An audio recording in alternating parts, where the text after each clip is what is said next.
দর্শক, ইস্পাহানি মির্জাপুর চা মুক্তবাগ অনুষ্ঠানে আপনাদের সবাইকে স্বাগত জানাচ্ছি। আপনাদের সাথে আছি আমি মনজুর আল মতিন।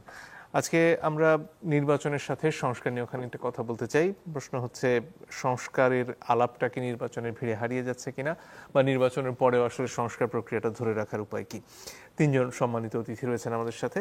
আছেন জনাব আহমেদ আজম খান, অ্যাডভোকেট, তিনি ভাইস চেয়ারম্যান বিএনপি। আছেন জনাব সাইফুল হক, সাধারণ সম্পাদক বিপ্লবী ওয়ার্কার্স পার্টি, এবং আছেন জনাব আশরাফ কাসার, সিনিয়র সাংবাদিক। আপনাদের তিনজনকেই স্বাগত আমাদের এই অনুষ্ঠানে। শুরুতেই জনাব আজম খান, আপনার কাছে আসতে চাই। এই মুহূর্তে আলোচনায় বারবার যেটি ঘুরে ফিরে আসছে, আসলে সংস্কারের অন্তরায় কারা বা কিসের জন্য হচ্ছে, এবং বিএনপির তরফ থেকে ঘুরে ফিরে বলা হচ্ছে যে অন্যায়ভাবে বিএনপির উপরে আসলে দোষটা চাপানো হচ্ছে যে আপনারা সংস্কারের বিরুদ্ধে দাঁড়াচ্ছেন, যদিও আপনারা বলছেন যে অনেক ব্যাপারে আপনারা আসলে ছাড় দিয়েছেন। প্রশ্ন হচ্ছে, নির্বাচনের আগে আসলে কি কি সংস্কার করা প্রয়োজন এবং সম্ভব বলে আপনারা মনে করেন, এবং নির্বাচনের পরেও যে সংস্কার অব্যাহত থাকবে সেটা নিশ্চিত করার জন্য এখন আসলে কি করা যায়? ধন্যবাদ আপনাকে, সম্মানিত আলোচকদ্বয়কে ধন্যবাদ, স্বাগতম সম্মানিত দর্শক। দেখুন, এই যে সংস্কারের কথাটা বলা হচ্ছে, সংস্কারটার প্রথম প্রস্তাবনাটা কার? প্রথম প্রস্তাবনাটা বিএনপির। 2017 সালে ম্যাডাম খালেদা জিয়া ভিশন 2030-র মাধ্যমে বাংলাদেশের সংস্কার প্রস্তাবের প্রথম উনি জাতির সামনে উপস্থাপন করলেন। এরপরে 2022 সালে আমাদের নেতা জনাব তারেক রহমান 27 দফা কর্মসূচি জাতির সামনে উপস্থাপন করলেন। তারপরে সমমনা রাজনৈতিক দল সকলকে নিয়ে আলাপ আলোচনার পরে 31 দফা সংস্কার কর্মসূচি জাতির সামনে উপস্থাপিত হল। তখন তো এই সংস্কার কিছুই হয়, তখন তো ফ্যাসিবাদের আমল ছিল। আমরা তখনই সংস্কারের ঘোষণা দিয়েছি জাতির সামনে। এখন এই পরিবর্তিত সময়ে আমরা সেই 31 দফা নিয়ে কিন্তু সারা দেশ চষে বেড়াচ্ছি, এবং এখন সরকারের যে সংস্কার প্রস্তাবগুলো সবগুলোকেই আমরা অ্যাড্রেস করছি, এবং প্রত্যেকটা ঐক্যমত্য কমিশনের বৈঠকে এই যে সাইফুল ভাই তার দলের পক্ষ থেকে তিনি প্রতিনিয়তই যান, হাজির থাকেন। আমি অবশ্যই যাই না, আমাদের দলের পক্ষ থেকে আমাদের স্ট্যান্ডিং কমিটির সদস্য সালাউদ্দিন আহমেদ সাহেব যান, তার সাথে আরও দুজন সদস্য যান। তো আমরা তো সবসময়ই, যেহেতু সংস্কারের পক্ষে প্রথম উদ্যোগ আমাদের, আমরা এই সংস্কার কমিশনের বা ঐক্যমত্য কমিশনের সকল প্রস্তাব নিয়ে কিন্তু আমরা আলোচনা করি, এবং বেশিরভাগ জায়গায়, প্রায় 80% জায়গায়, কোনো কোনো জায়গায় 85% জায়গায় আমরা কিন্তু ঐক্যমতে পৌঁছেছি। এখন একটা গণতান্ত্রিক দেশে এক একটা রাজনৈতিক দলের এক এক ধরনের নীতিমালা থাকে, আদর্শ থাকে, উদ্দেশ্য থাকে। একেবারে সংস্কার প্রস্তাবের সব যদি একজোটে সবাই হাত তুলে বলি যে সব মেনে নিলাম, তাহলে তো গণতান্ত্রিক দেশ হলো না, একদলীয় দেশ হবে। এটা তো হয় না। গণতন্ত্রের সৌন্দর্যই হলো যে সকলেরই ভিন্ন ভিন্ন মত থাকবে। তো এই যে আমরা প্রায় 80 থেকে 85% এই সকল প্রস্তাবের উপর একমত হয়েছি, এটাকে আমি বিশাল মনে করি, বিশাল অগ্রগতি মনে করি। এবং এটাকে বাস্তবায়ন করে বা এটাকে জুলাই সনদে নিয়ে বাদ বাকিটুকু সামনের জন্য রেখে দেয়া। কারণ সেগুলোর মধ্যে কোনগুলো আসলে বাস্তবায়নযোগ্য এই নির্বাচনের আগে? বাস্তবায়নযোগ্য নির্বাচন কমিশনের সংস্কারগুলোই তো বাস্তবায়নযোগ্য। আর এর মধ্যে আইন শৃঙ্খলা বাহিনী, বিশেষ করে পুলিশ সংস্কারের উপরে এখন পর্যন্ত কোনো আলোচনা হয়েছে কিনা আমার জানা নেই। সিভিল প্রশাসনের উপরে কোনো সংস্কার এখনো আলোচনা হয়েছে কিনা আমার জানা নেই। তবে নির্বাচন কমিশনের যে প্রস্তাবনা, সেই প্রস্তাবনার এখন বাস্তবায়নটা জরুরি একটি অবাধ এবং নিরপেক্ষ নির্বাচনের জন্য। এবং সেখানে প্রায় সকল প্রস্তাবনার উপরে বিএনপি সহ সকল সমমনা রাজনৈতিক দলগুলো ঐক্যমত পোষণ করেছে, এবং তার ভিত্তিতে আগামী নির্বাচন হতে পারে, অবাধ এবং নিরপেক্ষ নির্বাচন হতে পারে। সংসদে গিয়ে সাংবিধানিক বিষয়গুলো যেগুলো এখন আমরা ঐক্যমত পৌঁছেছি, সেগুলো বাস্তবায়নের কাজ শুরু হবে। কারণ সংবিধানের সংস্কারের বিষয়গুলোতে সংসদের উপরে নির্ভরশীল, এবং অন্যান্য যে সংস্কার প্রস্তাবগুলো সেগুলো আমরা পর্যায়ক্রমে করব। তবে একটা কথা যে আপনি বলেছেন, এই যে যারা বলছে বিএনপি সংস্কারের বিপক্ষে, সে কথাটা আমি আগেই বলেছি যে যারা আজকাল বলে তাদের চিন্তার আগেই বিএনপি 31 দফা সংস্কার প্রস্তাব জাতির সামনে উত্থাপন করেছে। আমরা কিন্তু সরকারে যদি ইনশাল্লাহ জনগণের ভোটে আমরা সরকারে যাই, সংস্কার প্রস্তাব আমরা পর্যায়ক্রমে, এটা একটা চলমান প্রক্রিয়া, আমাদের এটা বাস্তবায়নের জন্য চলমান থাকবে। জি, ধন্যবাদ। জনাব আশরাফ স্যার, আপনার কাছে আসতে চাই এই পর্যায়ে।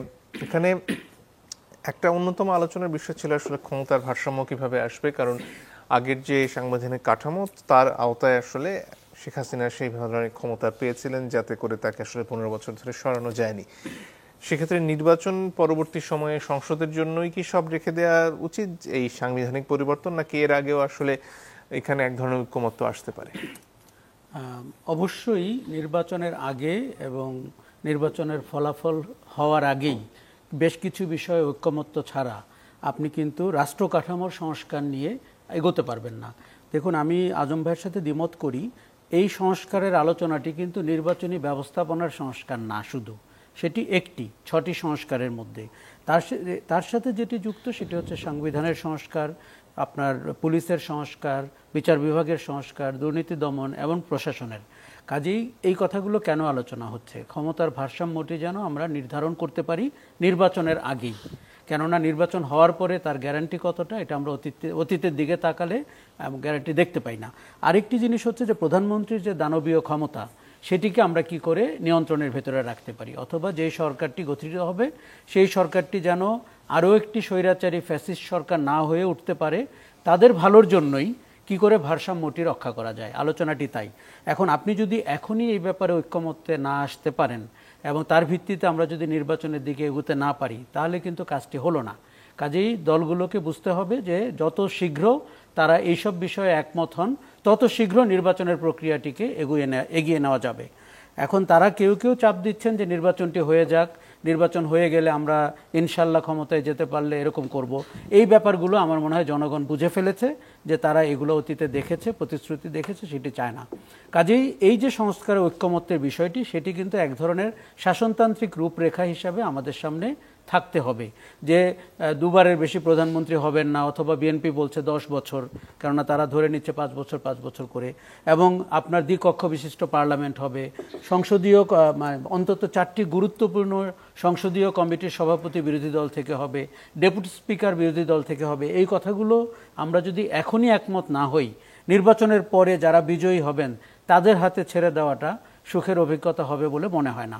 কাজেই নির্বাচনের কাজকর্ম শুরু হওয়ার আগে আপনাকে একটা ঐক্যমত্যে পৌঁছতে হবে শাসনতান্ত্রিক সংস্কারের ব্যাপারে এবং ক্ষমতার ভারসাম্যের ব্যাপারে। এবং আমি আবারও রিপিট করছি, যারা ক্ষমতায় যাবেন, বিজয়ী হবেন, তাদের ভালোর জন্যই কিন্তু মূলত। কিন্তু অতীতে ভাবা হতো যে তারা একবার ক্ষমতায় গেলে এটি তাদের চিরজীবনের জন্য হয়ে গেল, মানুষ আর কোনো কিছু করতে পারবে না। কিন্তু গত সাম্প্রতিক অভিজ্ঞতায় আমরা দেখেছি মানুষের হাতে চূড়ান্ত বিচারে সর্বময় ক্ষমতা চলে আসে। কাজে এই অভিজ্ঞতা থেকে তাদের নিজেদেরই আগ বাড়িয়ে সংস্কারে ঐক্যমত্য হওয়া উচিত। আমি কিন্তু এটি মনে করি না যে বিএনপি সংস্কার বিরোধী, এবং এই প্রচারণাটির পেছনেও একটি গূঢ় উদ্দেশ্য আছে। কিন্তু বিএনপিকে কিন্তু আমরা অনেক ক্ষেত্রে এগিয়ে আসতে দেখেছি। ধরেন, এটি ঠিক যে বিএনপি 31 দফা দিয়েছে, এটি ঠিক ভিশন 2030 দিয়েছে এবং 27 দফা দিয়েছে, এটি সবই ঠিক আছে। এখন বিএনপি কিন্তু অনেক দূর এগিয়েছে। এখন বিএনপিকে আমরা যতটা চিনি, তাদের রাষ্ট্র পরিচালনার পদ্ধতি, দল গঠনের প্রক্রিয়া, দলের ভেতরে গণতন্ত্রের চর্চা এবং ক্ষমতায় থাকার সময় ক্ষমতার উপভোগ করার যে উদাহরণগুলো আমরা বিএনপির ক্ষেত্রে দেখি, সেই তুলনায় আমি বলবো অনেক দূর অগ্রগতি বিএনপির দিক থেকেও হয়েছে। এখন একটা জিনিস শুধু মাথায় রাখতে হবে যে আমরা যেন সংস্কার করে এমন একটি পরিস্থিতি তৈরি না করি যে যারা বিজয়ী হবেন তারা দেশ শাসনের জন্য উপযুক্ত ক্ষমতা হাতে পাচ্ছেন না। কেননা আপনি মনে রাখবেন যে প্রশাসনটিকে ঢেলে সাজাতে হবে। আমরা কখন ঢেলে সাজানোর কথা বলতে ভয় পাই? যখন সেটি দলীয় প্রশাসন হয়ে ওঠে। কিন্তু সরকার চালাতে হলে, রাষ্ট্র চালাতে হলে তো আপনাকে একটা মিনিমাম ক্ষমতা, রদবদলের ক্ষমতা, নিয়োগের ক্ষমতা থাকতে হবে। আরেকটি জিনিস যেটি বলা দরকার সেটা হচ্ছে সাংবিধানিক প্রতিষ্ঠানগুলো এবং তারা কত বেশি সার্বভৌম হতে পারে, আমাদের মধ্যে একটা প্রতিযোগিতা শুরু করতে হবে। কারণ অতীতের অভিজ্ঞতায় আমরা দেখেছি যে তারা গায়ে এসে পড়েন, সরকারের ভেতরে হারিয়ে যান, তারা নিজেরা নিজেদেরকে ক্ষমতা কিছুটা ফিরিয়ে দেওয়ার প্রস্তাবনা দিয়েছেন অতীতে, বিশেষ করে নির্বাচন কমিশন। কাজেই আমাদের নির্বাচন কমিশন, মানবাধিকার কমিশন, তথ্য কমিশন, যেই রক্ষা কবচগুলো গণতন্ত্রের থাকে সরকারের বাইরেও, তারা যেন স্বয়ংক্রিয়ভাবে কাজ করতে পারে। সেটার প্রক্রিয়া কিভাবে শুরু হবে, বিশেষ করে এই হাতে যে সময়টা আছে আগামী ফেব্রুয়ারির আগে? এটি আমার ধারণা যে ঐক্যমত্য হলে যে আমরা কমিশনের গঠন প্রক্রিয়াটি কি করে করব, কমিশন প্রধান অথবা তার কমিশনারদেরকে কি করে নিয়োগ করব। আর দেখুন, আমাদের একটা বড় দুর্ভোগের জায়গা হচ্ছে অতীতেও কিন্তু সার্চ কমিটি করে আমরা নির্বাচন কমিশনার নিয়োগ করেছিলাম এবং পরপর 3টি পচা নির্বাচন কিন্তু সার্চ কমিটির কমিশনারদের নিয়ন্ত্রণে হয়েছিল। তাহলে এখন আবার খুঁজতে হবে যারা সার্চ করেছিলেন তারা কি খুঁজেছিলেন। তার মানে হচ্ছে যে আমাদের উদ্দেশ্যটি ঠিক থাকতে হবে, ব্যক্তিবর্গকে মেরুদণ্ড সহ থাকতে হবে এবং সরকার এবং সার্বভৌম কমিশনগুলোর মধ্যে একটি দূরত্ব থাকতে হবে যাতে তারা একে অন্যের গায়ে হেলে না পড়েন। এখন ঐক্যমত্য কমিশনে দেখুন, আমরা অনেক সময় তালিকা দেখছি যে 292টি 212টি, এগুলো কিন্তু অত জরুরি না। আপনার মোটা দাগে 15 থেকে 20টি বিষয়ে যদি একমত হওয়া যায়, আমার ধারণা আগামীর যে গণতান্ত্রিক অধিকারের ভবিষ্যৎ বাংলাদেশ আমরা স্বপ্ন দেখছি, সেই জায়গাটিতে প্রথম ধাপ হিসেবে সংস্কারটি অনেক দূর আমাদেরকে এগিয়ে দিবে বলে মনে করি। 70 অনুচ্ছেদের ব্যাপারে বলি, একটি বড় অগ্রগতি যে আমরা অনাস্থা বিল কিংবা অর্থ বিল ছাড়া অন্য সব কিছুতে 70 অনুচ্ছেদে আপনি আপনার দলের ভিন্ন বিরুদ্ধে মতামত দিতে পারবেন। আমার ধারণা এরকম মৌলিক কয়েকটি বিষয় তৈরি হলে, যদি উচ্চকক্ষ নিম্নকক্ষ হয় এবং আনুপাতিক হারে নির্বাচন হবে কিনা, আমার মনে হয় নিম্নকক্ষের ক্ষেত্রে এটি অত্যন্ত ইম্যাচিওর কথা, কিন্তু উচ্চকক্ষে কিন্তু হতে পারে, কেননা তাদের হাতে যতটুকু ক্ষমতা আছে সেটির ভিতরে যদি আপনি আনুপাতিক হারেও যান, তাতে করে বৈচিত্র্যময় একটি পার্লামেন্ট তৈরি হতে পারে। তারপরে 70 অনুচ্ছেদে যদি আপনি দেখেন সংসদ সদস্যরা তাদের মত প্রকাশ করার স্বাধীনতা ব্যবহার করেন, তাহলে সংসদটি যেরকম করে আমরা কার্যকর হতে দেখতে চাই সেরকম হতে পারে। ধন্যবাদ। জনাব সাইফুল হক, আপনার কাছে এই পর্যায়ে আসতে চাই। নির্বাচনের আগে নির্বাচনী ব্যবস্থার সংস্কারের আলাপ যখন হচ্ছে, তখন দীর্ঘদিন ধরে একটা আলাপ আপনারা করেছেন, অন্যান্য দলের তরফ থেকে করা হয়েছে যে নির্বাচনে পেশি শক্তির ব্যবহার কমানো উচিত, অর্থের ব্যবহার কমানো উচিত, এবং সেই ব্যাপারে মতকের বা সেই ব্যাপারে এই নির্বাচনের আগে কোনো পরিবর্তনের সম্ভাবনা দেখেন কিনা? আপনাকে ধন্যবাদ। প্রিয়ভাজন দুই আলোচক, দর্শক শ্রোতা, আপনাদেরকে শুভেচ্ছা জানাই। নির্বাচন কমিশন সংস্কারের ব্যাপারে তাদের যে রিপোর্ট, তাদের একটা দীর্ঘ একটা রিপোর্ট তারা জমা দিয়েছেন, যেগুলোর ব্যাপারে আমরা কিছু মতামত দিয়েছি। আবার ঐক্যমত কমিশনও সেটাও একটা আলোচনার ভেতরে আছে। তারা ওর থেকে কিছু বিষয় তারা হয়তো আলোচনা আসবে আগামীতে। কিন্তু এখনো পর্যন্ত নির্বাচন কমিশনার যেটা বললেন সংস্কার প্রস্তাবের ভেতরে, আমরা খুবই বিস্মিত হয়েছি যে নির্বাচনে কালো টাকার যে প্রভাব, মানে অপ্রদর্শিত অর্থের সীমাহীন যে ব্যবহার, নির্বাচনটাকে যারা একটা ব্যবসায় পর্যবসিত করেছে, মানে পুরোপুরি, এবং নির্বাচন এক ধরনের ব্যবসায়ী বিনিয়োগের মতন একটা ব্যাপার দাঁড়িয়েছে।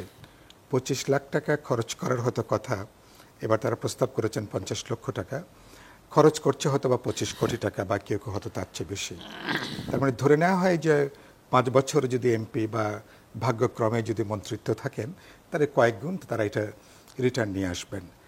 এই ব্যাপারটা খুব বিস্ময়করভাবে নির্বাচন কমিশন সংস্কার প্রস্তাবে এই ব্যবস্থার পরিবর্তনের ব্যাপারে সুনির্দিষ্ট কোনো প্রস্তাবনা নেই।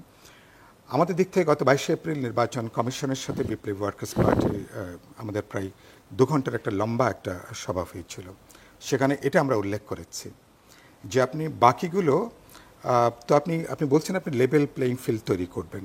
একজন শুরু করছেন 100 মিটার রেসের মধ্যে, আপনার 80 মিটার থেকে একজন শুরু করছেন, আরেকজনকে বলছেন আপনি 0 থেকে আপনি শুরু করেন, একটা অসম প্রতিযোগিতার মধ্যে নিয়ে যাচ্ছেন।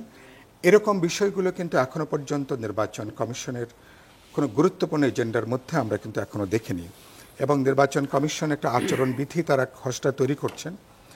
আমাদের দিক থেকে নির্বাচন কমিশনকে আমরা যেটা বলেছিলাম যে আপনারা আচরণবিধিটা চূড়ান্ত করবার আগে আপনাদের উচিত হবে গুরুত্বপূর্ণ স্টেক হোল্ডার, তো রাজনৈতিক দলগুলো, তাদের সঙ্গে আপনারা কথা বলেন, আলোচনা করেন, আপনার মতামতটা নেন, এবং তাদের মতামতটা না নিয়ে আচরণবিধিটা চূড়ান্ত করাটা ঠিক হবে না। আমি অন্য প্রশ্নে আসতে চাই, যেটা আপনি দুই আলোচককে যে প্রশ্নগুলো আপনি করলেন। আমি প্রথমত প্রায় অধিকাংশ সভাতে পর্যন্ত আমার থাকার সুযোগ হয়েছে, কয়েকটা অধিবেশন ছাড়া। তো আমি দেখছি যে আমাদের ইতিহাসের সবচেয়ে গুরুত্বপূর্ণ সময় হতো আমরা বিশেষ করে এই ঐক্যমত কমিশনের বৈঠকে আমরা এখন পার করছি। দলগুলোর মধ্যে বাইরে ভেতরকার যে আলোচনা, দলগুলো তারা যখন প্রেসকে ব্রিফ করেন সবসময় এটা সঙ্গতিপূর্ণ না। এটা ভেতরে আলোচনার মধ্যে আমি অনেকখানি আন্তরিকতা দেখি, অনেকখানি কাছাকাছি আসার, বোঝাপড়া আসার, ঐক্যমতে আসার একটা জেনারেল ট্রেন্ড আমি প্রায় সবার মধ্যে এটা আমি কিন্তু লক্ষ্য করি। কিন্তু বাইরে আসলে যখন জনগণের কাছে বলতে হয় তখন ইডিওলজি, পলিটিক্স, রাজনীতি এটা প্রবাবলি তখন যারা ব্রিফ করেন তাদের এটা ডমিনেট করে চিন্তার ক্ষেত্রে। কোনোটা ক্ষেত্রে কোনো গ্রামার, কোনো পজিশনারি এটা হলো কিনা, এটা একটু কিছু কিছু ক্ষেত্রে ডাবল স্ট্যান্ডার্ড হচ্ছে, এটা আমি নিশ্চয়ই স্বীকার করব। কিন্তু সব মিলে আমি আশাবাদী এই অর্থে যেটা আপনি উল্লেখ করছিলেন যে আমরা 166টা প্রস্তাবের ভেতরে আমার মনে হয়েছে এ পর্যন্ত প্রায় 125-30টা বা 35টা প্রস্তাবের ব্যাপারে, অথবা হয়তো আগামী দিনে আরও বেশি এটা হতে পারে, যেগুলো ব্যাপারে সাধারণ একটা ঐক্যমতের জায়গা আছে। নির্বাচন কমিশনের সংস্কার ব্যাপারে অনেকগুলো ঐক্যমতের জায়গা আছে, জনপ্রশাসন, দুদক, এবং সেখানে তার এই যে তিনটা বিষয় আমি দেখছি যে এর মধ্যে কিন্তু অধিকাংশ ব্যাপারে, এবং আরেকটা হচ্ছে বিচার ব্যবস্থার ক্ষেত্রে, এগুলো কিন্তু সাধারণভাবে ঐক্যমতের জায়গাটা হচ্ছে বেশি, খুব অনেককে জায়গাটা কম। তো এগুলো যেগুলো ঐক্যমত আছে এগুলো আজ থেকে আরও 3 মাস আগে বা 2 মাস আগে সরকার, আপনি তো আইনের মানুষ, ফলে নির্বাহী আদেশে কিন্তু সরকার অনেকগুলো জিনিস তারা কার্যকরী করতে পারতেন। তারা কেন অপেক্ষা করছেন আমার জানা নেই। এটা এমনকি আগামীকালকেও যেসব ব্যাপারে দলগুলোর ব্রডলি চিন্তার ঐক্য আছে, বোঝাপড়া আছে, বড় ধরনের কোনো দ্বিমত নাই, এই সংখ্যাটা অনেক সংখ্যা, প্রায় 100-র উপরে হবে এটা। তাহলে সেগুলো তো আপনি ইতিমধ্যেই কিছু কিছু উদ্যোগ হয়েছে, কিন্তু সেটা এখনো পর্যন্ত প্রত্যাশিত না বা যেরকম আমরা আকাঙ্ক্ষা করি। তো এগুলোর জন্য এটার জন্য তো কোনো নির্বাচন দরকার নেই, নির্বাচিত সংসদ দরকার নেই। এটা হচ্ছে সরকারের 18 মাসে বছর আমার কাছে মনে হয়েছে। সেদিক থেকে সরকার যদি কাজের জায়গায় স্পিড আপ করে অনেক ব্যাপারে এখনই নির্বাহী আদেশ দিয়ে আমরা একমত হতে পারি।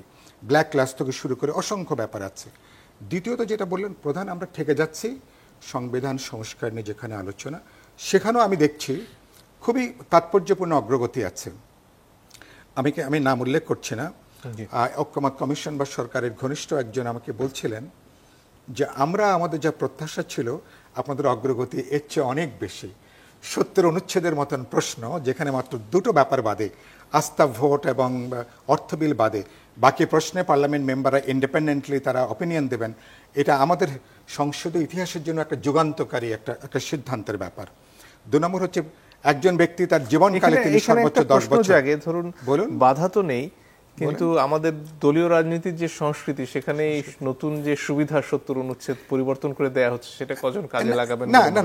না, এটা তো নির্ভর করে একটা রাজনৈতিক সংস্কৃতির উপরে, কারা পার্লামেন্টে যাচ্ছেন, তাদের আদর্শিক রাজনৈতিক, তাদের অনুশীলন, তাদের মনস্তাত্ত্বিক জায়গাটা কি, তারা কতখানি মেরুদণ্ড সম্পন্ন মানুষজন সংসদে যেতে পারছেন, তার উপরে। এর সঙ্গে তার ব্যক্তিগত মর্যাদাও যুক্ত।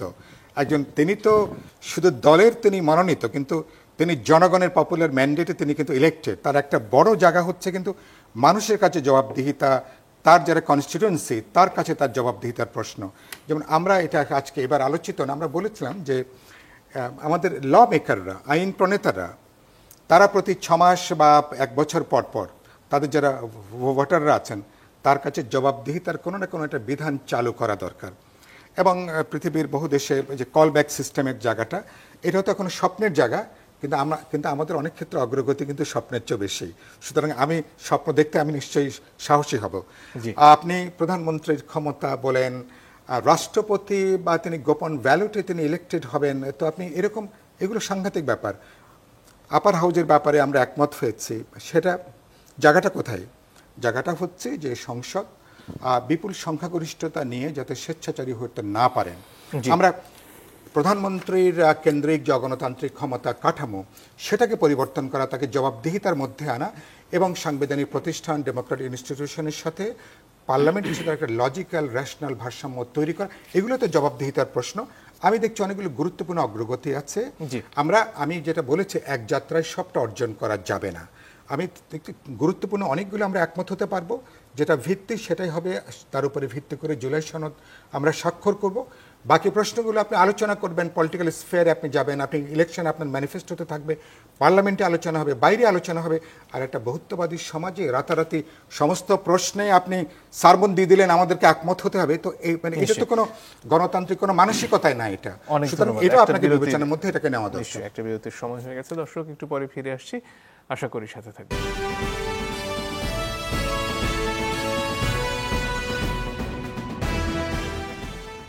দর্শক, আপনারা দেখছেন ইস্পাহানি মির্জাপুর চা মুক্তবাগ। ফিরে আসবো জনাব আজম খান আপনার কাছে। যে প্রসঙ্গ এসেছিল যে ৭০ অনুচ্ছেদের পরিবর্তনের ব্যাপারে দলগুলো একমত হলো, কিন্তু একজন সংসদ সদস্য যিনি দলের টিকিটে নির্বাচিত হয়ে যাবেন, তিনি দলের বিরুদ্ধে, দলের সিদ্ধান্তের বিরুদ্ধে কথা বলার সুযোগ পাবেন, সাহস পাবেন? দেখুন, এই ৭০ অনুচ্ছেদের যে ব্যবহারটা, এই ব্যবহারটা, এই যে উন্মুক্ত করে দেয়া, এর ব্যবহারটা এই জন্যেই আমি মনে করি যে সামনে এর প্র্যাকটিসটা হবে। অতীতে বিশেষ করে ৩টা বা ৪টা পার্লামেন্টে আমরা দেখেছি যে কারা সংসদ সদস্য হিসেবে নির্বাচিত হয়ে আসছে। যেমন রাষ্ট্রপতি আব্দুল হামিদ বলছেন 70% ব্যবসায়ীরা এসছে। তারা ৭০ অনুচ্ছেদের প্র্যাকটিসটা কি করবে? যখনই আপনার রাজনীতিকরা জাতীয় সংসদের নির্বাচিত সংসদ সদস্য হয়ে আসবেন, তাদের প্র্যাকটিস, আর একজন ব্যবসায়ী যদি সংসদ সদস্য হয়ে আসেন, তার প্র্যাকটিস তো একরকম থাকবে না। এই যে চর্চাটা, রাজনীতির চর্চাটা, এই যে সংসদে আইন প্রণয়নের চর্চাটা, এখানে দেখবেন অনেক পরিবর্তন সামনে আসবে। এই যে ২৪-এর গণঅভ্যুত্থান, এই গণঅভ্যুত্থান বাংলাদেশকে কতটা পাল্টে দিয়েছে, এটা এখন যেমন এই গণঅভ্যুত্থান কি পাল্টে দিয়েছে, যে এই ঐক্যমত্য কমিশনে আমরা সকল রাজনৈতিক দল বসছি, এটাও কিন্তু একটা বড় পরিবর্তন। আবার কি এখানে কিন্তু আশরাফ কায়সার বলেছেন যে আমার সাথে দ্বিমত করেন, এটাও তো একটা গণতন্ত্রের, এইখানকারও গণতন্ত্রের সৌন্দর্য। কিন্তু দেখেন এইখানেও বেশিরভাগ জায়গায়, প্রায় 85-90 জায়গায় বিএনপি সহ সকল রাজনৈতিক দলগুলোর ঐক্যমত হয়েছে। এটাও কিন্তু এই পরিবর্তন, এই ২৪-এর গণঅভ্যুত্থানের পরিবর্তন। এবং এখন যারা আগামীতে যারা নমিনেশন পাবে, সেখানেও কিন্তু এই গণঅভ্যুত্থানের পরিবর্তনে এই যাকে তাকে কিন্তু রাজনৈতিক দলগুলো নমিনেশন দেবে না। আগে যেমন টাকাওয়ালা লোকদের দেওয়া হতো, আরে অনেক পয়সা খরচ করে জিতে আসবে না, সেই ধরনের অনেকটা মানে কন্ট্রোল থাকবে। তারপরে আপনার এই যে তত্ত্বাবধায়ক সরকার ব্যবস্থা জানে যে আজকে যে আমি যেন তেন কাউকে নমিনেশন দেব, তিনি যে পরে দুর্নীতি করবেন বা অনেক অনৈতিক কাজ করবেন, পরের নির্বাচনে তো আবার তত্ত্বাবধায়ক সরকারের কাছে যেতে হবে, আমার তো জনগণের কাছে কৈফিয়ত দিতে হবে। তো এই যে একটা একটা করে সাংবিধানিক বিষয়ের যে ঐক্যমত্য, এগুলো কিন্তু যেমনি সংসদকে সরব করবে, সংসদকে রাবার স্ট্যাম্প না করে ওই আইন প্রণয়নে প্রত্যেকটা সংসদ সদস্য যাতে সক্রিয় হয়, সেই ধরনের একটা কার্যকর সংসদ হবে, তেমনি এই ৭০ অনুচ্ছেদ অনেকটা কার্যকর হবে। অনেকেই এই চর্চাটা করবেন, এই চর্চাটা থাকবে অনেকের কাছে। সংসদে ব্যবসায়ীদের বেশি সংখ্যায় চলে আসা এবং তার পেছনে তাদের আর্থিক সক্ষমতার বিষয়টি, সেখান থেকে বেরিয়ে এসে যে কথা একটু আগে জনাব হক বলছিলেন যে যিনি যোগ্য প্রার্থী কিন্তু তার অত টাকা নেই, কোটি টাকা খরচ করার সামর্থ্য তার নেই, তাদের জন্য আসলে বিএনপি কি ভাবছে? বিএনপির ভেতরেও পরিবর্তনটা আপনারা নিশ্চয়ই লক্ষ্য করছেন এই 10 মাসে।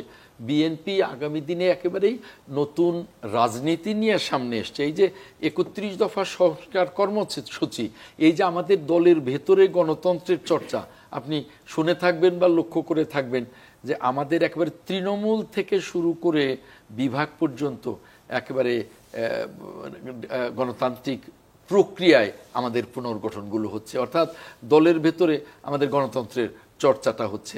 ঠিক তেমনি আমাদের মনোনয়নে তা হবে, আমাদের সংসদ সদস্যদের সমস্ত ক্ষেত্রে বিচার যাচাই বাছাইয়ে তা হবে।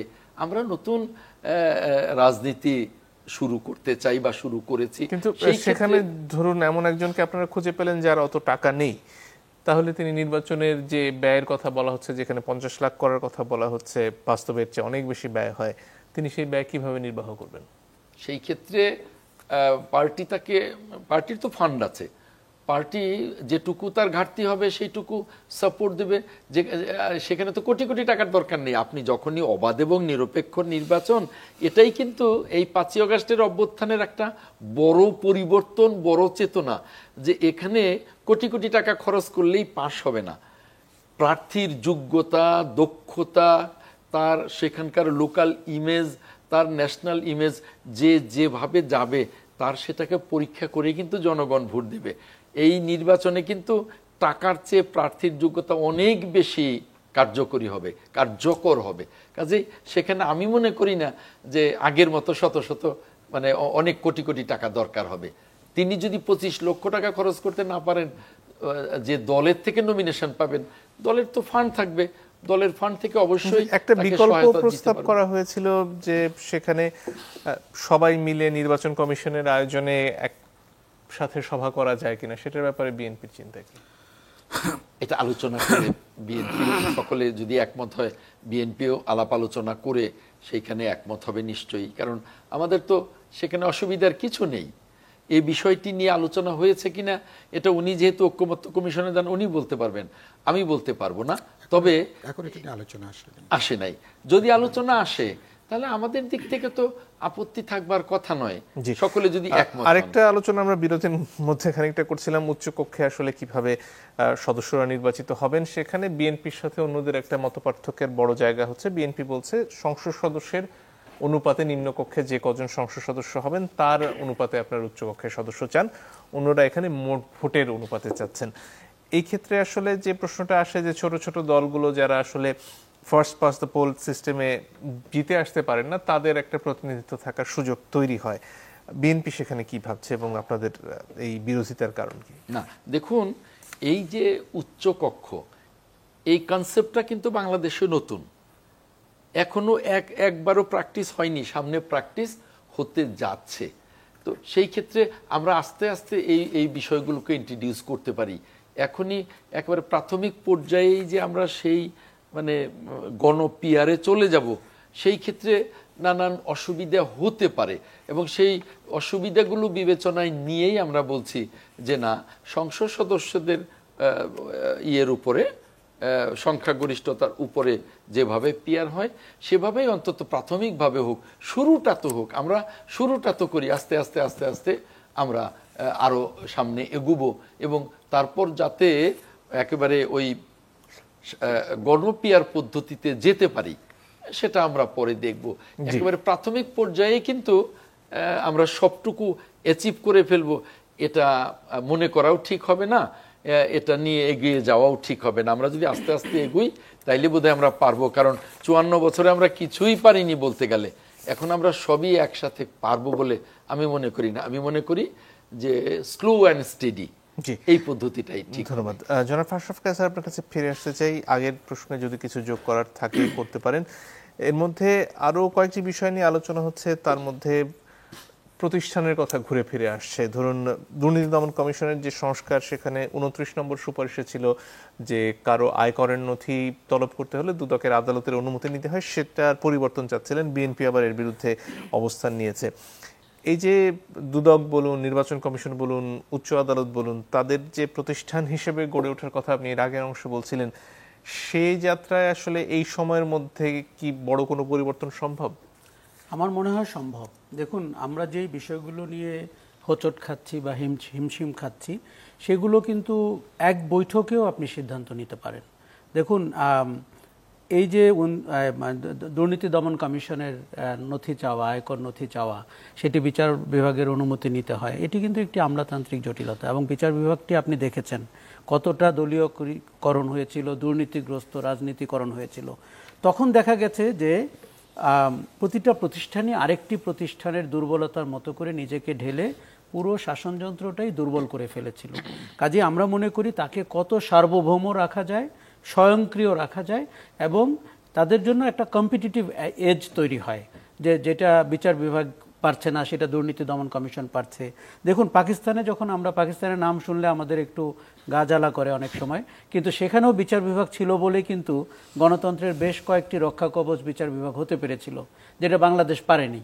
কাজেই ওই রকম যদি আপনি 3টি বা 4টি, আপনি নির্বাচন কমিশনের কথা বলছিলেন, দুর্নীতি দমন কমিশনের কথা বলছিলেন, বিচার বিভাগের কথা বলছিলেন, আমাদের বেশ কিছু রক্ষা কবচ সার্বভৌম এবং স্বয়ংক্রিয় রাখতে হবে। এই ব্যাপারে আমার ধারণা বিএনপি আরও অনেক বিষয়ে ফ্লেক্সিবল হবেন, একমত হবেন, এবং মনে রাখতে হবে যে আগামী সরকার জারি হোক, পরবর্তী সরকার তার নাও হতে পারে, তার পরবর্তীটি অন্য কারো হতে পারে। কাজে আমাদের একটি লম্বা চিন্তা করে পরিবর্তনগুলোকে দেখতে হবে। এখন হয়তো আমরা কেউ কেউ পরপর 3টি কিংবা 2টি তো অন্তত বটেই নিজেদেরকে দেখতে পাচ্ছি, ফলে মনে হচ্ছে যে এই পরিবর্তনগুলো আমার বিরুদ্ধে, সংস্কারগুলো আমার জন্য তৈরি করা হচ্ছে। ব্যাপারটি এভাবে দেখলে হবে না। দেখুন, আমরা কি দেখতে পাচ্ছি, সংসদ হচ্ছে কোটিপতিদের ক্লাব, এবং যেখানে গত 3টি পচা নির্বাচনের সময় আমরা অদ্ভুত সব লোককে সংসদ সদস্য হতে দেখেছি, যাদের কোনো আচার ব্যবহার দরকার ছিল না, কোনো শিক্ষাগত যোগ্যতা দরকার ছিল না। একজন ব্যক্তি সিলেক্ট করতেন তার সংসদ সদস্য কারা হবেন, তারা সংসদ সদস্য হয়ে যেতেন, এবং একটা নৈরাজ্যকর, ভীতিকর নির্বাচনী ব্যবস্থাপনা আমরা দেখেছি, যেটা মার্কা সর্বস্ব, যেটা ব্যক্তি পূজা সর্বস্ব। এখান থেকে যদি আপনি দেখুন, আমি আজম ভাইয়ের সাথে একমত যে এই চর্চাগুলো করতে অনেক সময় লাগে। কখনো কখনো সংস্কারটি এত ব্রেভ হতে হয় যাতে প্লেয়াররা বুঝতে পারে তাকে এখন লিগ অ্যাপার্ট হতে হবে। আমাদের মনে হয় গণ অভ্যুত্থানের পরবর্তী সংস্কারের আলোচনাটা সাহসী সংস্কারের দিকে যাওয়া দরকার। কারণ আমরা যদি ইনক্রিমেন্টাল গ্রোথ করি তাহলে আমাদের বারবার দুঃখ করতে হবে 54 বছরে কি হলো, আরও কি হলো। কিন্তু আমরা যদি এক্সপোনেনশিয়ালি গ্রো করি, এমন হতে পারে দলগুলো অনেকটা ফোর্সড হবে তার মনোনয়ন দিতে। কারণ তাকে মাথায়, যেমন আমি আপনাকে বলি, 70 অনুচ্ছেদে যদি আপনি মুক্তভাবে কথা বলতে দেন, আপনার অন্তত 10 জন সংসদ সদস্য লাগবে যারা মুক্ত চিন্তা করতে পারে। তার মানে আপনি দলের ভেতরে এনকারেজ করতে হবে মুক্ত চিন্তার প্র্যাকটিসটি। না হলে কি হবে, 70 অনুচ্ছেদে গিয়েও কিন্তু তারা ব্যক্তি পূজা করবেন। জনাব আজম খান বলছিলেন যে তারা এরই মধ্যে সেই চর্চা শুরু করেছেন, আমরা তার লক্ষণ খুব একটা দেখতে পাচ্ছি না। আপনি যদি গত 11 মাসে আমাকে রাজনীতির সংস্কার, যার কোনো কমিশন হয়নি, কেননা রাজনীতিবিদরা চান না তাদের সংস্কার নিয়ে আলোচনা হোক, তেমন কিছুই হয়নি। ঐক্যমত্য কমিশনে যারা যোগ দিচ্ছেন, যারা ভেতরে একমত হচ্ছেন, এটি অত্যন্ত সুখবর। কিন্তু দলের ভিতরে গণতন্ত্রের চর্চা, আপনি যদি বিএনপির কথা বলি, যেহেতু বারবার বিএনপির নাম আসবে, মিরপুরে কালকে যে ঘটনাটি ছাত্রদল ঘটিয়েছে এটি তো বিএনপি। জাকারিয়া হোটেল যেটি ভেঙেছে সেটি যুবদল, তার মানে বিএনপি। এটি কিন্তু সংবাদপত্রে আসা খবর, তার মানে আরও কয়েকশো ঘটনা ওই রাতে, ওই সন্ধ্যায় বাংলাদেশে ঘটেছে। আপনার কি ধারণা নির্বাচনের পরে এই বিএনপি তার এই চরিত্র থেকে রাতারাতি বদলে যাবে? বদলে যাওয়ার কোনো কারণ তৈরি হচ্ছে না। কেননা দল বারবার বলছে সে কয়েক হাজার লোককে বহিষ্কার করেছে, শোকজ করেছে। যেই দলের কোটিখানেক কর্মী আছে কিংবা সমর্থক আছে, তার কয়েক হাজার বহিষ্কারে কি কোনো লাভ হলো? এবং যদি রাজনীতি না বদলায়, রাজনৈতিক সংস্কৃতি না বদলায়, নির্বাচনী ব্যবস্থাপনা এবং তার চেহারা না বদলায়, তাহলে কিন্তু এই লোকগুলো জানে যে দলকে তার কাছে ফেরত আসতে হবে। স্থানীয় নির্বাচনে বিজয়ী হতে হলে খেলাটা ঘুরিয়ে দিতে হবে। এখন খেলার নিয়ম, বিএনপির কেন্দ্রীয় নেতৃত্ব অনেক সময় বলেন যে এর বাইরে তারা আর কি বা করতে পারেন, তারা তো আর সরকারে নেই। দেখুন, এর বাইরে অবশ্যই এটি একটি দায়সারা কথা। সরকার নিশ্চিতভাবেই প্রশাসনিক ব্যবস্থা নিতে পারেন, কিন্তু আপনি কেন আপনার দলের কর্মীর বিরুদ্ধে মামলা করছেন না? আপনি প্রতিনিয়ত আপনার যে আইন বিভাগ আছে তাকে দিয়ে সারা দেশে এমন একটি পরিস্থিতি তৈরি, এই যে জাকারিয়া হোটেলে তাকে আপনি বহিষ্কার করেছেন, একটি অপরাধমূলক কর্মকাণ্ডের জন্য দল থেকে বহিষ্কার কি আপনার মনে হয় যথেষ্ট? সে ভাঙচুর করেছে, সে নারীদেরকে হেনস্থা করেছে, সে একটি প্রতিষ্ঠিত বার ভেঙে চুরমার করে দিয়েছে, এটি কি একটি অপরাধ না? তা আপনি কেন আইনের আশ্রয় নিচ্ছেন না? দল কেন আইনের আশ্রয় নেয় না? দল কেন তাকে পুলিশে সোপর্দ করে না? দেখুন, আপনি এমন দৃষ্টান্ত স্থাপন করবেন যাতে করে সবাই ভয় পায় এবং মনে করে বিএনপির রাজনীতি বদলে যাচ্ছে। এখন বিএনপির রাজনীতি বদলে যাচ্ছে তারেক রহমানের কথা। 11 মাসে তাকে আমরা ট্রান্সফরমেটিভ অনেক কথা বলতে শুনছি, অনেক সময় গেম চেঞ্জিং এবং ম্যাচিউরিটির লক্ষণও পাচ্ছি। কিন্তু তার যে অনুরণন আমরা স্থায়ী কমিটি থেকে নিচের দিকে কিংবা জেলা পর্যায়ে কিংবা বিভাগে দেখতে চাই, সেটি কিন্তু হচ্ছে না।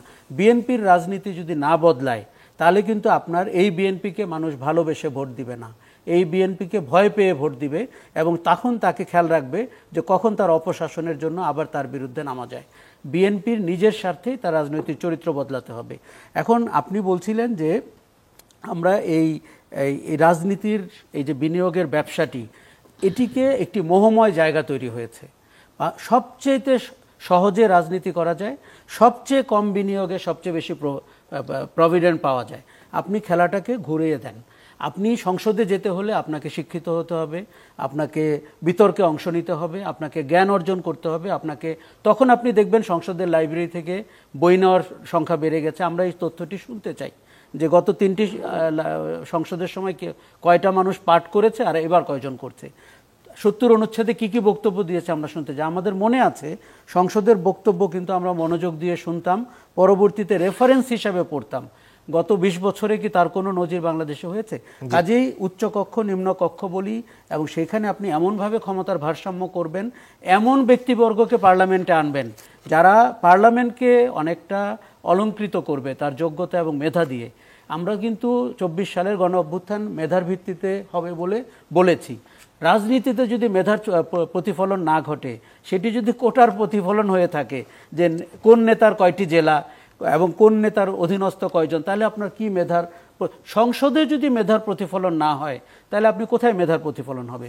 কিন্তু এই রাজনৈতিক দলগুলোর কারণে, তাদের রাজনীতির চর্চার কারণে, তাদের রাজনৈতিক সংস্কৃতির কারণে এটি করা যাচ্ছে না। এই আলোচনাটি অত্যন্ত তিতা। এটি করতে গেলে তারা বলে তাদের দলের ভেতরে হাত দেওয়া হচ্ছে, তাদের অভ্যন্তরীণ গণতন্ত্রে হাত দেওয়া হচ্ছে, এবং কেউ কেউ আরেকটু আগ বাড়িয়ে বলেন বিরাজনীতিকরণের কথা বলা হচ্ছে। অ্যাবসলিউটলি না। তাদেরকে আমরা অন্তত বিভিন্ন বিপদে হেল্প করেছি রাজনৈতিক ব্যবস্থা অটুট রাখার ক্ষেত্রে। এবার তাদেরকে নিজেদেরকে সাহায্য করতে হবে যে দুর্গতিতে পড়ার আগেই যেন তারা শক্ত সামর্থ্য হন। জনাব সাইফুল হক, আপনার কাছে ফিরে আসি। রাজনৈতিক সংস্কৃতি পরিবর্তনের আলাপ হচ্ছিল, এর পাশাপাশি এই যে একটা ব্যবস্থা যেখানে আসলে এতদিন ধরে নির্বাচন একভাবে হয়ে এসেছে, যেখানে টাকার বিস্তর প্রভাব থেকেছে, বা বিচার ব্যবস্থা, প্রশাসন, এরা সবসময় ক্ষমতায় যারা এসেছেন তাদের একরকম খুশি করেই চলবার চেষ্টা করেছেন, এটা তো আমাদের রাজনৈতিক সংস্কৃতির অংশ হয়ে দাঁড়িয়েছে। তার পরিবর্তন আসলে কিভাবে হবে? না, আমি মনে করি আমরা পরিবর্তনের একটা মহাসড়কে আসলে আমরা এখন যাত্রা করেছি। আর সেই যাত্রাটা আমরা কিভাবে সম্পন্ন করব, এটা নিশ্চয়ই একটা গুরুত্বপূর্ণ চ্যালেঞ্জ। প্রথমত আমি নিজে দেখতে চাই যে দলগুলোর মধ্যেও আমি এটা পরিবর্তনের, আমি একটা রাজনৈতিক সাংস্কৃতিক একটা বাতাবরণ আমি কিন্তু দেখছি, একটা চর্চা আমি দেখছি। 16 বছরের লড়াই বা 36 দিনের জানবাজি, আমাদের যে সিদ্ধান্তমূলক আন্দোলন গণ অভ্যুত্থান একটা তৈরি করেছে প্রশ্ন করা। তার মানে যে এখন আমি দেখেছি, আমি বিএনপি থেকে শুরু করে আমি বিভিন্ন দলের এবারকার এই জাতীয় ঐক্যমত্য কমিশনে তো 30-32টা দলের সঙ্গে দেখা সাক্ষাৎ কথাবার্তা বলার একটা সুযোগও তৈরি হয়েছে, আনুষ্ঠানিক অনানুষ্ঠানিক নানাভাবে প্রশ্ন করার একটা প্রবণতা আমি দলগুলোর মধ্যে দেখছি। তার মানে অন্ধ আনুগত্যের জায়গা থেকে বিচার বিবেচনা, বোঝাপড়া, এটাকে বোঝার একটা সচেতন চেষ্টা আছে দলগুলোর মধ্যেও। একটা নিজেকে ট্রান্সফরমেশনের একটা তৎপরতা, সেটাও কিন্তু আমি লক্ষ্য করেছি। হয়তো আমি রাতারাতি আমি হয়তো সব কিছু আমি অর্জন করতে পারবো না, কিন্তু আমি দেখছি যে, কারণ এটা খুব গুরুত্বপূর্ণ, যেটা আমরা বহু পুরনো আলোচনা, রাষ্ট্র সমাজে যদি গণতন্ত্র তৈরি করতে চাই তাহলে আমি দলের মধ্যে আমার গণতান্ত্রিক অনুশীলন সেটা চর্চা করছি কিনা। আমি বরঞ্চ আরও অনেক বেশি কথা বলি।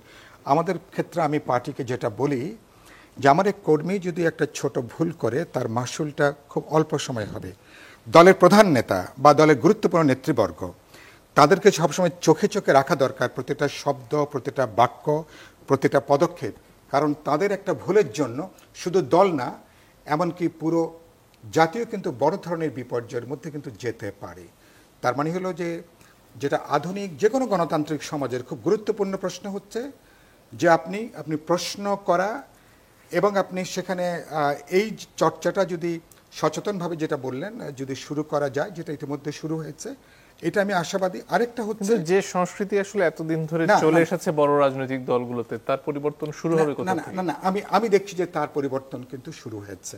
কারণ হচ্ছে যে পুরনো জমানায়, কারণ এই পরিবর্তন না করলে তারা কিন্তু আগের ব্যবস্থায় তারা কি আভাস পেয়েছে? না, পরিবর্তন যেমন আমি দেখছি যে বিভিন্ন প্রশ্নে এখন কোনো দলকে চাপিয়ে দেওয়া সম্ভব হচ্ছে না। আমি যে বিএনপির ক্ষেত্রে বলি, আমি তাদের সঙ্গে তো আমার ধারণাই ছিল গত 3-3.5 বছর আমরা যুগপৎ আন্দোলন করতে, যে বিএনপি দলটা তো ধরুন আছে না, যে বিএনপি তো রাজনৈতিক দল হয়ে উঠেছে প্রথমত এরশাদ সামরিক স্বৈরতন্ত্র বিরোধী ওই 9 বছরের মাঠের আন্দোলন।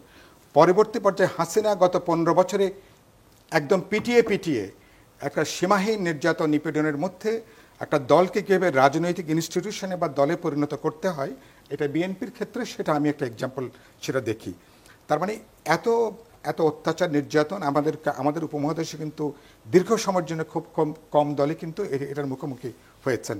সেই জায়গা থেকে একটা কোনো কিছুকে মানে অন্ধ আনুগত্যের জায়গাটা সম্ভবত তার সংস্কৃতিটা কমতে শুরু করেছে। আরেকটা যেটা বললেন মনোনয়নের ক্ষেত্রে, যদি যেটা প্রধান, আপনার সময় যেহেতু খুব সীমিত, মনোনয়ন দিয়ে কিন্তু বোঝা যাবে আগামীতে সত্যি সত্যি কোন দল কোন ধরনের সংসদ সদস্য তারা দেখতে চান। কিন্তু আমাদের এখানে দুর্ভাগ্যজনকভাবে আনুগত্যের পরীক্ষায় 99 নাম্বার পেলেও কিন্তু আপনার কিন্তু তালিকা হবে ফেলের তালিকায়।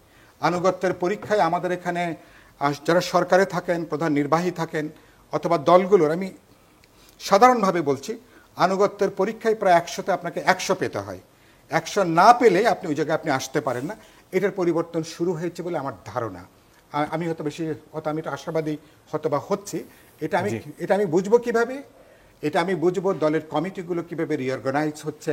এক, বিশেষ করে দলের প্রতিনিধিত্বের ব্যাপারটা যখন মনোনয়নটা হবে, যেটা আশরাফ কায়সার যেটা চমৎকার করে বললেন, যেটা যে আপনি এমনকি ধরুন উচ্চকক্ষে যদি আমরা সিদ্ধান্ত নিতে পারি, সে বিএনপি না, প্রত্যেকে দল তার তালিকা কিন্তু আগে কিন্তু দিয়ে দেবেন।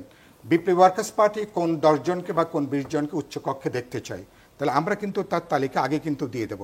মানুষ যখন আপনাকে ভোট দেবে, নিম্নকক্ষের প্রত্যক্ষ মানে আসনে যেমন ভোট দেবে, পাশাপাশি এটাও বিবেচনার মধ্যে রাখবে যে এই প্রতিটা ভোট কিন্তু কাউন্ট হবে, প্রতিটা ভোটের আলাদা মর্যাদা আছে, গুরুত্ব আছে, সম্মান আছে, এবং এই ভোটের মধ্য দিয়ে এই ব্যক্তিগুলো কিন্তু পার্লামেন্টে আসতে পারে।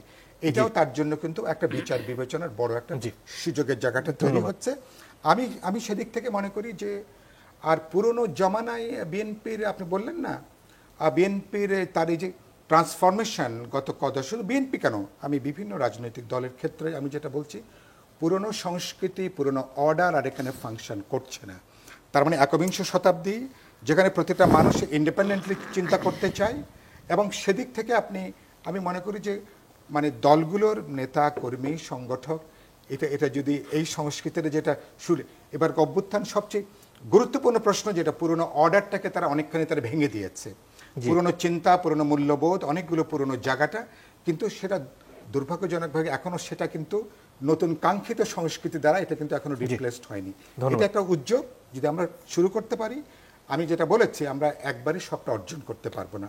আমি লক্ষণটা দেখছি, কিন্তু এখানে পলিটিক্যাল উইলটা খুব গুরুত্বপূর্ণ। রাজনৈতিক দল বলি বা যারা নেতৃত্ব দিচ্ছেন, সেদিক থেকে আমি কিছুটা আশাবাদী হতে চাই। জি, জনাব আজম খান যদি আর কিছু যোগ করার থাকে। জি, আমি এটাই বলবো যে আশরাফ কায়সার যেভাবে বললেন, এই যে বিএনপির ধরেন 1 কোটি নেতাকর্মী আছে, 1 কোটি নেতাকর্মীর মধ্যে 1% হয় 1 লক্ষ, আর 0.1% হয় 10,000। আমি মনে করি না যে 10,000 নেতাকর্মীও ওই মানে অনৈতিকতার সাথে জড়িত, হয়তো 1-2 হাজার, এবং আমরা সেগুলোকে বহিষ্কার করেছি, শাস্তিমূলক ব্যবস্থা তাদের বিরুদ্ধে নেওয়া হয়েছে। এখন আসেন যে শাস্তিমূলক ব্যবস্থা নেয়াই কি যথেষ্ট কিনা। পরিবার এবং প্রতিষ্ঠানের মধ্যে পার্থক্য হলো যে পরিবারের অভিভাবক তার সন্তানকে কিন্তু ধরে থানায় নিয়ে যেতে পারে, কিন্তু প্রতিষ্ঠানের একজন নেতা তার কর্মীকে বা নিম্নস্তরের নেতাকে কিন্তু ওইভাবে পারে না, খুঁজেও পাওয়া তার পক্ষে সম্ভব না। এটার দায়িত্ব হলো সরকারের। আমি আমার অবাধ্য সন্তানকে, কারণ ওই যে আমরা একটা কথা বলি না যে যারা সন্ত্রাসী তাদের কোনো দল নেই, যারা চাঁদাবাজ তাদের কোনো দল নেই, তারা যে দল ক্ষমতায় থাকে, যে দল ভালো পজিশনে থাকে, তাদের হয়ে যায়, কাজেই এদের দল নেই।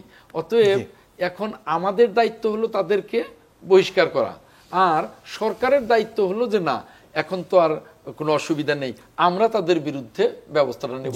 এটা তো সরকারের দায়িত্ব। আর একটা কথা হলো যে আমরা কিন্তু নিজেদের স্বার্থে এবং দেশের স্বার্থে আমাদের রাজনৈতিক সংস্কৃতি পরিবর্তনের চর্চাটা শুরু করে দিয়েছি, কিন্তু সাথে সাথে আমাদের নিজেদের সমালোচনার সাথে কিন্তু আরো কিছু সমালোচনা আমাদের করতে হবে। যেমন রাজনীতি শুরু করবার আগেই আমরা যদি শতাধিক গাড়ির বহর নিয়ে যাই, সে কথাগুলো কিন্তু আমাদের দেখতে হবে। আমরা যদি মার্সিডিজ আমরা উপডৌকন নেই, আবার প্রাডো উপডৌকন নেই, আবার দেখা যায় যে আমাদের পিএসরা শত শত কোটি টাকার মালিক, এইটা কিন্তু আমরা ফ্যাসিবাদের আমলে দেখছি, আর এই সরকারের কিছু উপদেষ্টাদের বেলায় দেখছি। বিএনপি কে যতই সমালোচনা করেন, এই ধরনের নজির কিন্তু বিএনপি সরকারে থাকতেও ছিল না, এখনো নেই। ধন্যবাদ জনাব আশরাফুল স্যার। আমি শুধু বলবো যে সমালোচনাকে কিন্তু এখন গুরুত্বের সাথে নেওয়া হয়। আমি সাইফুল হক ভাইয়ের সাথে একমত, পরিবর্তনের এও একটা শুরু। যারা 100টি গাড়ি নিয়ে নির্বাচনী এলাকায় গিয়েছিল তারা কিন্তু এখন পায়ে হেঁটে ঘুরছেন, কেউ কেউ রিক্সা ভ্যানে চড়ছেন, কেউ কেউ এক কাঁঠাল ভেঙে 10 জনে খাচ্ছেন। সমালোচনা থেকেই কিন্তু এই পরিবর্তনের শুরু। এখন আগামীতে কিন্তু আরও অনেক সময় অপেক্ষা করছে। নির্বাচনের আগে দেখা যাবে কার কি ভঙ্গি, এবং নির্বাচন আপনি অবাক হবেন না যদি আকস্মিক ভিন্ন কোনো ফলও বয়ে আনে, কারণ আমাদের অনেক হিসাব কিতাব কিন্তু মাঠে ওইভাবে ঠিক নেই। কিন্তু আমাদের মাঠে আবার ফেরত যাওয়া দরকার, মানুষের মনোভাব বোঝা দরকার। আজম ভাই যেটি বলছিলেন আমি কিন্তু তার সাথে একমত না। আমরা নতুন রাজনৈতিক বন্দোবস্ত যেমন চাচ্ছি, তেমন নতুন রাজনীতিও চাচ্ছি। কাজেই রাজনৈতিক আপনার দলের বীরপুর ছাত্রদল কিংবা মহাখালী যুব দল কর্মকাণ্ড করবে, আপনি তার সুফল ভোগ করবেন, কিন্তু তার দুষ্কর্মের ভাগিদার হবেন না, এটি কিন্তু হবে না। স্ট্যান্ড রিলিজ করে বরখাস্ত করে দায় সারা যাবে না, আপনাকে পূর্ণ দায়িত্ব নিতে হবে। তাদের কোনো নেতৃবর্গ কি ওই ভাঙচুর করা বার দেখতে গেছিলেন? আমি তো শুনিনি। কাজেই আমার মনে হয় দায় বাড়াতে হবে, যে অপকর্মের দায় কেন্দ্রীয় নেতৃবৃন্দকে নিতে হবে, দলকে নিতে হবে। এই যে সদস্যের দায় প্রতিষ্ঠান নিবে না, পুলিশও বলতো, সেই পুলিশ কিন্তু যারা গণহত্যাটি করেছিল। কাজে এইসব কথা বলে পার পাওয়ার সুযোগ বন্ধ করাটাই নতুন রাজনীতি, ওইটাই নতুন বন্দোবস্ত, যেটি আমাদেরকে একটি নতুন বাংলাদেশ রচনায় সাহায্য করবে। জি জনাব হক। যেটা আমি মনে করি যে আমাদের মানে ল মেকাররা, আমাদের যে আইন প্রণেতারা, এই আইন প্রণেতারা পার্লামেন্ট মেম্বার হওয়াটা এটা যদি অলাভজনক করা যায়, যে সঙ্গে এটা যে একটা তিনি দেশের আইন প্রণয়ন করছেন, ভবিষ্যৎ তিনি তৈরি করছেন, এটার সাথে যদি ব্যবসা বাণিজ্য যেভাবে এখন একাকার হয়ে দাঁড়িয়েছে, এটাকে যদি বিচ্ছেদ ঘটানো না যায় কোনো না কোনো পয়েন্টে এসে, আমরা কিন্তু পুরনো জমানা থেকে আমরা কিন্তু বেরোতে পারবো না। এটা একটা গুরুত্বপূর্ণ। আপনি একটা কথা বলছিলেন যে নির্বাচন কমিশন খরচটা তারা ড্রাস্টিক্যালি তারা কমিয়ে আনতে পারেন। প্রার্থীরা তারা নিজেরা এখন সুজন যেটা বিভিন্ন জেলায় তারা যেটা করেন, বিভিন্ন লোকাল ইলেকশনে বা ধরুন স্থানীয় ইলেকশনে, কখনো কখনো হয়তো বা আমরা দেখেছি মানে অন্যান্য ইলেকশনে, প্রার্থীরা যদি এক জায়গায় এসে তাদের ম্যানিফেস্টো কি, তাদের বক্তব্য কি তারা বলতে চান, তারা যে এক জায়গায় দাঁড়িয়ে তারা যদি বলতে পারেন। এবার দেখলাম তারা পোস্টারের ব্যবস্থা রাখবেন না, আবার দেখলাম বিলবোর্ডের আয়োজন করেছেন। তো পোস্টার বাদ দিয়ে আপনি আবার বিলবোর্ডে কি ঢাকা শহর বা দেশগুলো কি একেবারে ছেয়ে যাবে? তারপরে দেখা যাচ্ছে আকাশে দেখা যাবে না। এরকম একটা বাদ দিচ্ছেন, আবার আরেকটা যুক্ত করছেন। এগুলো ভাবনা চিন্তা করে মনে করি এই পুরো জিনিসটা যদি আমরা খরচটা কমিয়ে আনতে পারি, আমি মনে করি পরিবর্তনের যে জায়গাটা শুরু হয়েছে সকল অংশকে যদি আমরা এগিয়ে আসতে পারি, এবং তাহলে আমি মনে করি একটা জায়গা থেকে শুরু করব। কিন্তু আমরা বাক্যটা বলি, আমরা আগামী নির্বাচনের মধ্য দিয়ে স্বর্গরাজ্যে প্রবেশ করব, এরকম চিন্তাটা না করা ভালো। আমরা একটু দায়িত্বশীল অ্যাকাউন্টেবল জায়গায় যাব। আর একদমই সময় নেই। শুধু একটা লাইন, যে নতুন রাজনৈতিক ব্যবস্থা একমাত্র শুধুমাত্র আইনের শাসন প্রতিষ্ঠার মধ্যে দিয়ে হতে পারে। দর্শক আপনাদেরকে ধন্যবাদ, বিদায় নিচ্ছি।